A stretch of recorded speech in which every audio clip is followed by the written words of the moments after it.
Hey everybody, thank you for bearing with us. Thank you for being here on late in the afternoon on TDX. I know we're competing with happy hours, so we all appreciate it. Welcome to Monitor and Optimize Your Agent Performance, where we will be spending the next 20 minutes talking to you about the roadmap for this year and why we're excited about what Agentforce is bringing for you to be able to monitor, improve, and optimize all of your agents. First thing to get out of the way, as usual, this presentation is going to contain forward-looking statements and roadmap. We ask that you make all purchasing decisions based upon generally available products.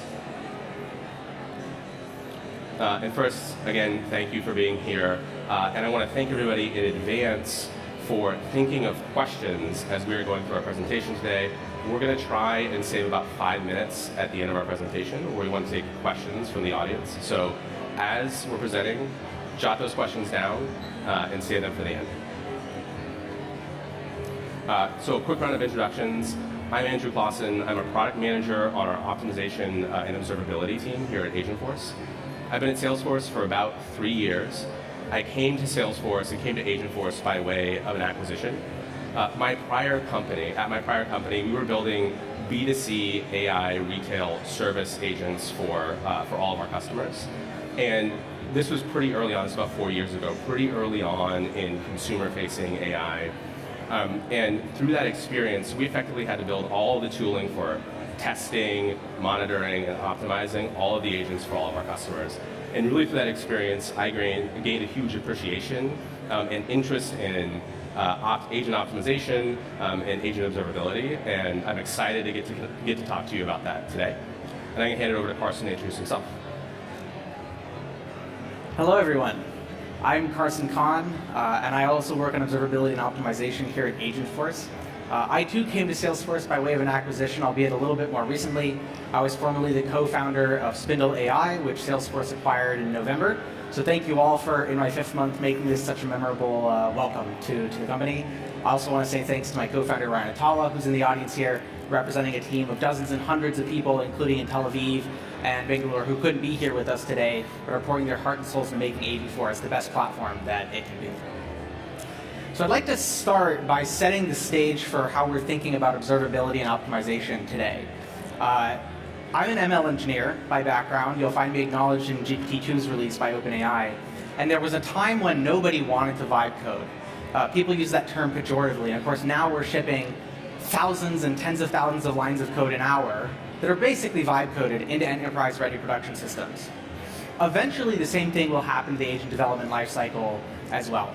But we're not there yet. You can't vibe operate because although building is streamlined, 90% of the manual work goes into managing the agent quality, the production readiness, the forensics for figuring out what is going right and wrong, of course monitoring and alerting, and then as we get later into the lifecycle, the diagnostics and the prediction about potential failures that haven't even occurred yet, or maybe are a little bit more obscure. And all of that builds up to the final and most important step, which is optimization. Not just looking at how your agent is performing, but improving how your agent is performing. That's where 90% of the work is, and that's what we're trying to streamline with our roadmap this year. So there are really 4 strategic pillars we've stood up in pursuit of that objective. The first, which you've heard a lot about today, starting at the keynote, is being open. Openness is interoperability, it's choice, it's extensibility, and it's the ability to get data into and out of the observability and optimization platform in whatever way you choose. We're excited to share some innovations on that front with you. But none of that matters if you can't customize it to work the way that you want it to work, especially if you're not using third-party tools and instead inside Agentforce Studio. So we're making investments in getting the kinds of reporting, the kinds of analytics, the kinds of visualization, and even the kinds of agents that you want built inside of Agentforce Studio. None of that, in turn, matters if it's not actionable. Observability is not about seeing data, it's about taking action on it, whether as the human builder or as an agent. We're excited to bring some actionability innovations to you this year as well. And lastly, we'll touch on ways to be more proactive in monitoring and optimizing your agents too. I want to start by describing what I think is the most important pillar this year, which is openness. In particular, the video that you're seeing playing on my left is us using Claude Code against some skills that we've developed that use the Salesforce CLI and hit some MCP endpoints to do the observability tasks you're familiar with. investigate what sessions have played out in the last 7 days, what is going well, what is not going well, and even suggesting potential remediations for common failure modes. Now what's really cool about this, and you'll see it in the video in a second, is after we get our kind of personalized or custom dashboard, the evidence is cited in terms of specific sessions. Hey, here's an example of a session that exemplarizes this failure mode. Here's another example, and that is clickable. So when we click that link, it's going to send us back into the Agentforce application so we can see the session transcript details forensics we're all already familiar with. This ligamentation between the open platform, which is skills, it's MCP, it's Cloud Code, and the user experience we've invested in making great for you at Agentforce is a small but I think really significant shift where you're not confined either to your terminal or the UI, but you can use both of them together.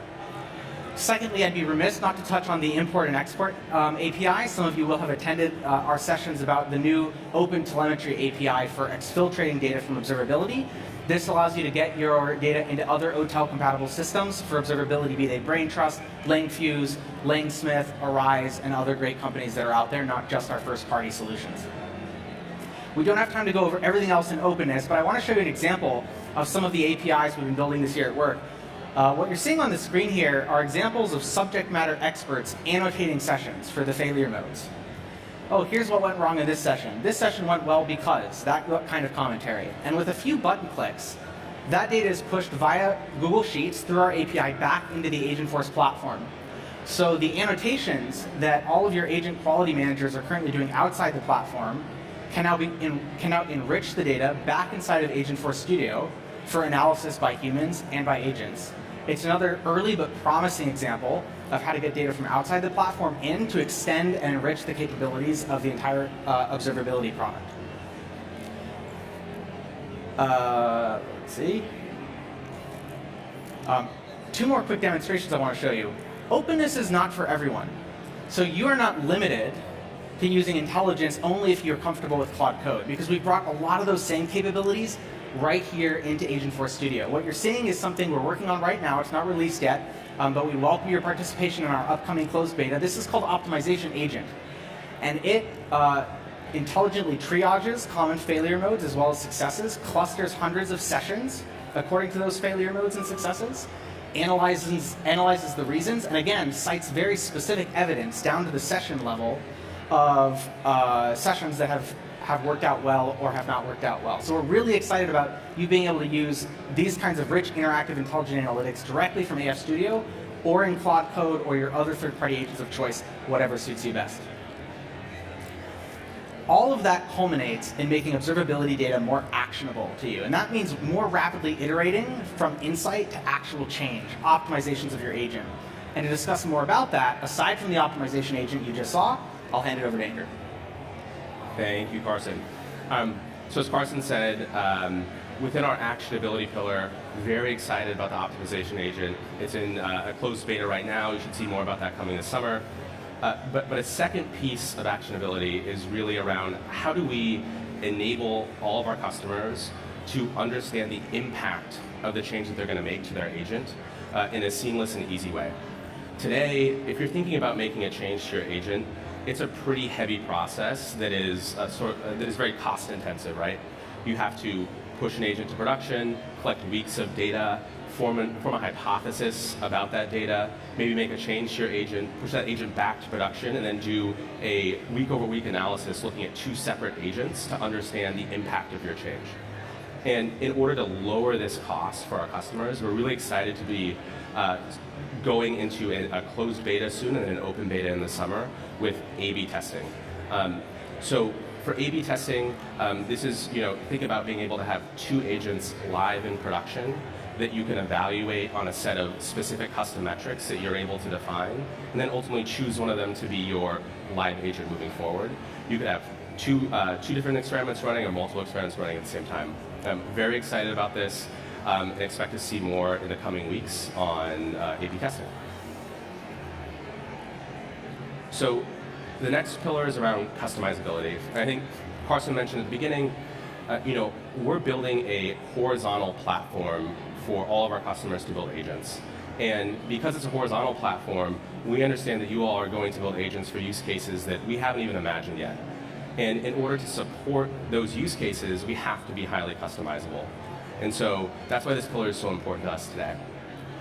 There are a number of things we're working on in terms of making the platform more customizable for you. One of the ones that is going into beta right now is custom scores.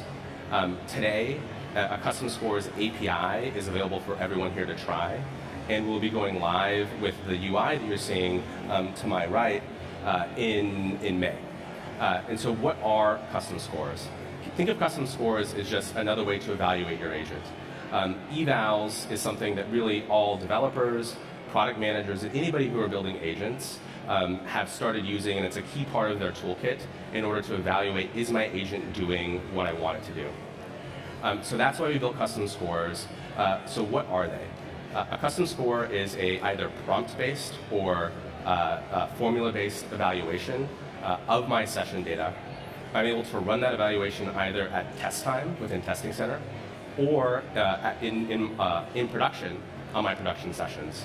I can use those scores to create custom metrics and also create custom alerts, which we'll talk about in a second, to alert me if my agent is behaving in ways that I'm not expecting. Super excited about customization. Custom scores is the first thing here. We're excited to be launching this at TDX. The last pillar is around productivity. And before I go through this slide, I want to prompt folks again. This is the last slide before Q&A. So if you have questions, think of them now. And then after this slide, if you have a question, you can just raise your hand and we'll come to you and answer your questions. So productivity. Our goal is to ensure that you all don't need to wait to understand that there's a production incident that's happening. Maybe OpenAI is down. Maybe you've made a configuration change to your agent that you didn't realize was going to have negative impact on that in production. I've never made that mistake myself. Never made that mistake, no. And so we want to make sure that you are obviously proactively notified in those cases. Also, we have a lot of data, and we have LLMs that are good at analyzing data. We want to give you proactive alerts that, hey, there might be some optimizations you want to make based upon data that's coming in, some of your session transcripts, and your agent configurations.